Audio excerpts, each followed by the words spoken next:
I used to think there was nothing worse than being yelled at. Kids talk about strict parents, angry parents, parents who slam doors and break plates and scream loud enough for the whole neighborhood to hear. But I would have taken yelling. I would have taken anything loud, anything explosive, anything obvious, because the kind of hurt my father dealt wasn't loud.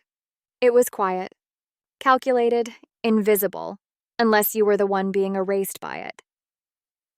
My twin brother, Luke, and I were born 2 minutes apart. 2 minutes, but those 2 minutes carried more weight in our family than the 17 years that followed.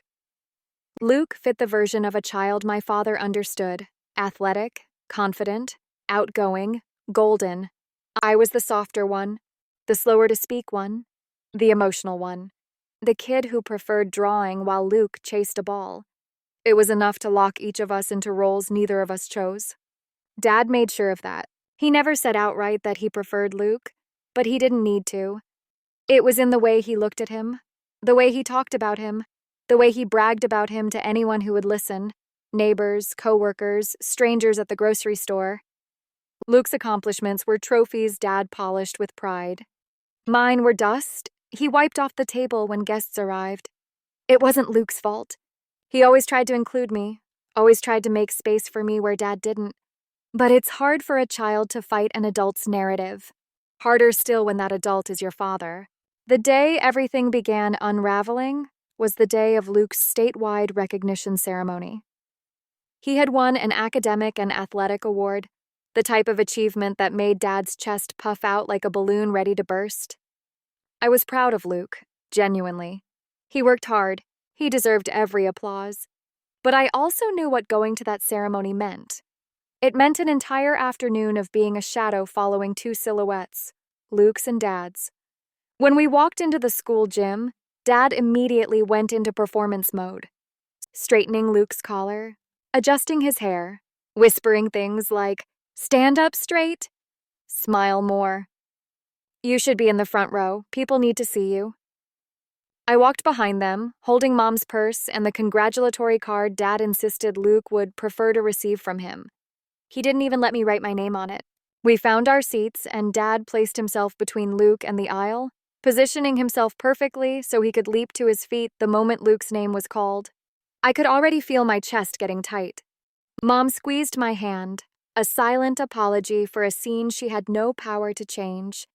When the announcer finally called Luke Walker, Dad shot up like a rocket, clapping far louder than necessary. His voice boomed over the crowd. "That's my son!" Luke walked toward the stage, cheeks red, partly from pride, partly from embarrassment. I clapped too, smiling, genuinely proud of him. But then I said 6 quiet words that ruined the moment for Dad. He really worked hard for this. He turned to me with sharp irritation. "Hannah, don't start. Today isn't about you. Stop complicating things." I froze. I hadn't started anything. I hadn't complicated anything. But with Dad, I was always the inconvenience, the exile, the unwanted interruption in Luke's spotlight. Luke accepted his award, shook hands, smiled for photos. When he returned to us, he hugged Mom first. Then he hugged me. But before I could say anything, Dad stepped between us. "Smile, Luke. Let me get a picture." "Hannah, step aside. You're blocking the shot." "Step aside." My father's favorite command. We went home afterward because Dad wanted a private family celebration. Private meant only one thing. Dad wanted uninterrupted access to brag about Luke without witnesses who might notice the imbalance. I helped Mom set up. Luke tried to help too, but Dad waved him off. "No, son, relax. Hannah can take care of it." Take care of it. Set the table, carry the bags, clean up. It was like Dad saw me as an unpaid assistant in Luke's life. When dinner ended, Dad brought out a small gift bag. My stomach dropped immediately. I already knew what was coming. "For Luke," he said proudly. Inside was a watch. Expensive, sleek, the kind of gift that carried meaning. Luke looked uneasy. "Dad, this is too much. It's not enough." Dad cut him off. "Nothing is too much for my boy." Then he looked at me. "Hannah, don't pout. You'll get something when you actually achieve something worth celebrating. I wasn't pouting. I wasn't expecting anything, but the words sliced through me all the same. After dinner, I escaped to my room. I didn't cry, not immediately. I just sat there, waiting for the ache in my chest to stop burning. Mom knocked softly and came inside. Her eyes were warm, pained, protective. "Hannah," she whispered, sitting beside me. "You know your father's behavior isn't your fault." I looked at her. Why doesn't he see me? Why does he treat me like I'm nothing? Mom took my face gently in her hands. "He doesn't hate you. He's stuck in an old version of parenthood, one where he thinks success looks a certain way. He doesn't understand emotional strength or creativity or sensitivity. But that doesn't make you less." I swallowed hard. "But it makes me invisible, Mom." She hesitated. Something heavy pressed behind her eyes. "There's something you need to know," she whispered. "Something I didn't want to show you yet." She stood, walked to her closet, reached behind the towels, and pulled out a thin folder. My name was written on it, not in my handwriting, not in Dad's, in my grandmother's. The grandmother who always told me I was special, who always hugged me tighter than Luke, who saw something in me Dad refused to see. Mom placed the folder in my hands. "Hannah," she said softly, "your father has been hiding something from you for years." My heart pounded as I opened it. What I saw inside would change everything. Inside the folder were bank statements, dozens of them, each one with my name printed neatly at the top. At first, I didn't understand what I was looking at. The dates went back years, long before I even understood what a bank account was. I felt Mom sit beside me. "Your grandmother opened this account when you were little," she said quietly. "She put money aside for you every birthday, every holiday. She wanted you to have a safety net. Something yours." My breath trembled. "Just mine?" I asked. Mom nodded slowly. "Just yours." I stared down at the papers again. For years, Grandma had been building something for me. Quietly, lovingly, never saying a word, but making sure I had something Dad could never control. But then I reached the last page. One withdrawal, every cent gone, leaving only a few dollars behind. My stomach twisted. "Mom," I whispered. "Where did it go?" She closed her eyes for a moment, as if gathering strength she shouldn't have needed. "Your father took it." For a moment, everything inside me went still. No sound, no breath, just cold. "What?" Mom touched my hand with a trembling one of her own. "He drained it years ago. When you were 14? I felt like I might throw up. "He told me it was his right as your parent," she continued. "He said you didn't need the money, that you wouldn't know what to do with it, that it would be better used investing in your brother." I looked back at the statement, at the empty balance, at the tiny false signature at the bottom, the signature that was supposed to be mine. "That's not my handwriting," I whispered. "I know," Mom said softly. "He forged it." My throat tightened, my chest constricted. I could barely speak. "Why didn't you stop him?"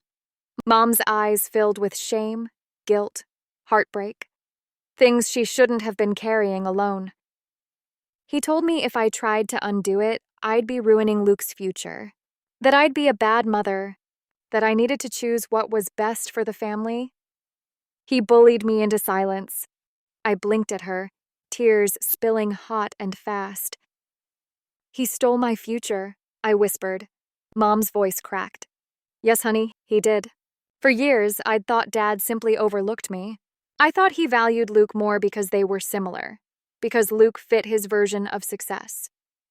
But this wasn't simple favoritism. This was betrayal.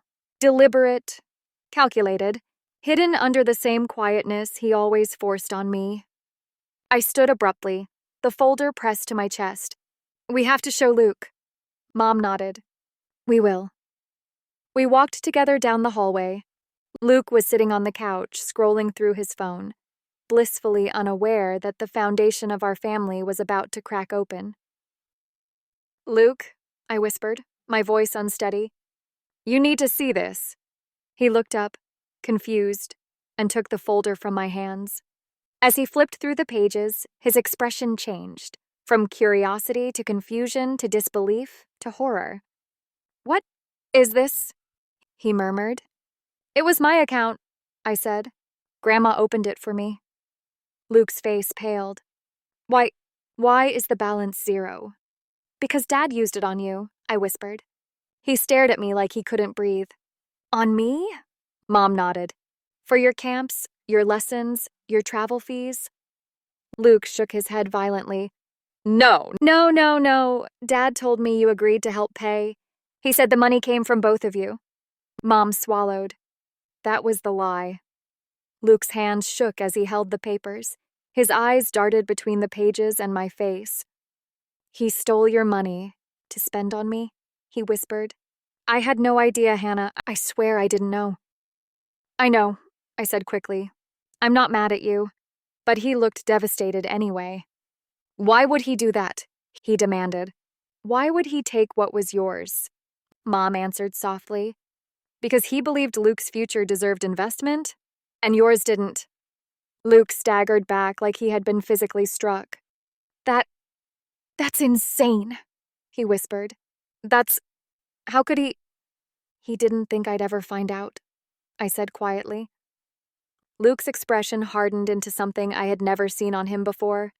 Rage. "We need to talk to him," he said. I nodded. We walked to the kitchen together, Mom behind us, Luke and I side by side, united in a way Dad never expected. Dad was wiping the counter, humming to himself like the world was perfect. When he turned and saw the folder in Luke's hands, the blood drained from his face. Instant recognition, instant guilt. "What are you doing with that?" he snapped. Luke held the folder up. "Dad, what is this?" Dad crossed his arms, defensive in an instant. "It's nothing. Old paperwork." "This is Hannah's account," Luke said. "That Grandma left for her." Dad's jaw clenched. So? Luke repeated, incredulous. "Why did you drain it?" Dad scoffed. "She wasn't going to need it." My voice trembled. "It wasn't yours." He turned to me sharply. "I'm your father. I decided what was best." "You forged my signature," I said. "It was necessary." "For who?" I demanded. "For the family or for your ego?" Dad's eyes narrowed into a cold line. "You're being dramatic." "No," I whispered. "I'm being honest." Luke stepped forward. "You stole her money, Dad." "I invested it in you," Dad snapped. "And you think that makes it okay?" Luke shouted. Dad glared. "You don't understand. Hannah is too sensitive, too emotional. She wouldn't have used it wisely." My heart cracked again, but this time with a sharpness I'd never felt before. "You mean I'm not worth it?" I whispered. Dad didn't deny it. His silence was the loudest truth he'd ever spoken. Mom stepped beside me. "You hurt her, you betrayed her, and you lied for years." Dad's face twisted. "You're all being ridiculous." "No," Mom said firmly. "We're finally seeing clearly." And Dad knew it. He knew he'd lost control. He opened his mouth to twist, to deny, to manipulate. But the words didn't come. Because for the first time, we weren't quiet. Dad stood there, stiff and unblinking, like a man realizing the walls he built around his lies were finally collapsing. He tried to grab the folder, but Luke pulled it back. "No," Luke said. "You're going to explain." Dad scoffed. "Explain what?" "I made a choice. A responsible one. Your sister doesn't understand practicality. She never has." My stomach twisted. There it was again. Not a shout, not an insult. Just quiet dismissal, the kind he had carved into me since childhood. "She doesn't understand practicality," Luke repeated bitterly. "That money wasn't yours." "It was for the family," Dad insisted. "It was for her," Mom snapped, stepping in front of me like she was shielding me from something burning. Dad's nostrils flared. I had to make decisions. I had to think ahead. "For Luke?" Mom said. "Always for Luke?" "He's the one with potential," Dad burst out. I flinched. Luke froze. Dad's eyes widened as if he hadn't meant to say that last part out loud, but lies slip easily until truth spills by accident. You think I don't have potential? I whispered. Dad looked at me like I was a complication he had tried to ignore. You're talented in your own way, Hannah, but not in ways that matter long term. You're emotional, you're unsure, you're a disappointment? I asked softly. He froze again. He didn't say the word. He didn't have to. Luke stepped between us, trembling with fury. Dad, do you have any idea how cruel you sound? Dad snapped. I've spent years supporting you. You spent years supporting me with her money, Luke yelled, voice cracking. Money she never got to use. Money she didn't even know she had. Dad's face twisted. I did what was necessary. No, Luke said. You did what was easy. You never believed in Hannah enough to invest in her. You stole her chance. You stole her future. You stole what Grandma left her. Dad went silent. Mom crossed her arms, tears of rage filling her eyes. You took her inheritance, you lied, and you told her to stay quiet every time she tried to speak up. Today was the last time. Dad shook his head. You're blowing this out of proportion. No, Mom said, voice low and sharp. For once, we're putting things in proportion. Silence spread across the kitchen, thick and suffocating. Dad's chest rose and fell as he struggled to regain control, but the room wasn't his anymore. Hannah, Mom whispered, turning to me, say what you need to say. My throat tightened. Words felt heavy. But I breathed in and let years of quiet ache rise to the surface. You taught me to be small, I began. Every time Luke shined, you dimmed me. Every time I spoke, you told me to stop complaining. Every time I tried to be seen, you turned away. Dad stared at me, expression unreadable. You didn't want a daughter, I continued, my voice trembling. You wanted another version of yourself. And when I wasn't that, you decided I wasn't worth investing in. That's not true, Dad muttered, but his voice wavered. You forged my name, I whispered. You looked at the money Grandma saved for me, her last gift to me, and you decided I didn't deserve it. Dad swallowed hard, his face cracked, just for a moment. Something like guilt flickered, but guilt is not the same as responsibility. Then he said, quietly but firmly, I did what was best. Something inside me snapped. No, I said. You did what was easiest. For you, not for me. Not for this family. Luke exhaled shakily. Dad, I don't want anything more from you. Not money, not praise, not even your approval. Not if it was built on hurting her. Dad stared at Luke like he was losing something precious. You're both being dramatic, Dad said weakly. Mom stepped forward again, her voice suddenly calm, terrifyingly calm. You need to leave this house. Dad blinked, stunned. What? You heard me, she said. Get out, right now. You're making a mistake, Dad snapped. Mom shook her head. No, I made a mistake trusting you wouldn't hurt our daughter. I won't make that mistake again. Dad turned to Luke. Are you really letting her do this? Luke didn't look away. You did this, he said. Not her, not Hannah. Dad looked at me last, searching, maybe for forgiveness, maybe for weakness, maybe for the quiet girl who always backed down. But she wasn't there anymore. He grabbed his keys and left. Not slamming the door, not yelling, just leaving in the same quiet way he used to silence me. The house was still for a long time after he left. Quiet, but not the painful kind. A different kind. A healing kind. Luke sat beside me on the couch, head in his hands. I'm so sorry, he whispered. I never wanted anything at your expense. I didn't know he did that to you. I rested my hand on his shoulder. I know. It was never your fault. Mom joined us, pulling us both into her arms like she was trying to make up for every wound Dad caused. You are not invisible, she whispered into my hair. You never were. That night, for the first time, I didn't lie awake wondering what I had done wrong. Instead, I wondered who I could become without Dad's shadow pressing me down. Days later, I visited Grandma's grave, holding the folder against my chest. The sun was setting, warm light spilling across the grass like a blessing. I knelt and whispered, "You believed in me when he didn't, and I'm finally starting to believe in myself too." A breeze swept through the cemetery, soft and warm, brushing against my face like a gentle touch. I closed my eyes. For 17 years, I stayed quiet. For 17 years, I tried to take up as little space as possible. For 17 years, I let my father decide who I was. But not anymore. When I opened my eyes, the world felt clearer. I wasn't the quiet twin. I wasn't the forgotten child. I wasn't the girl told to stop complaining. I was Hannah, and I would never let anyone silence me again.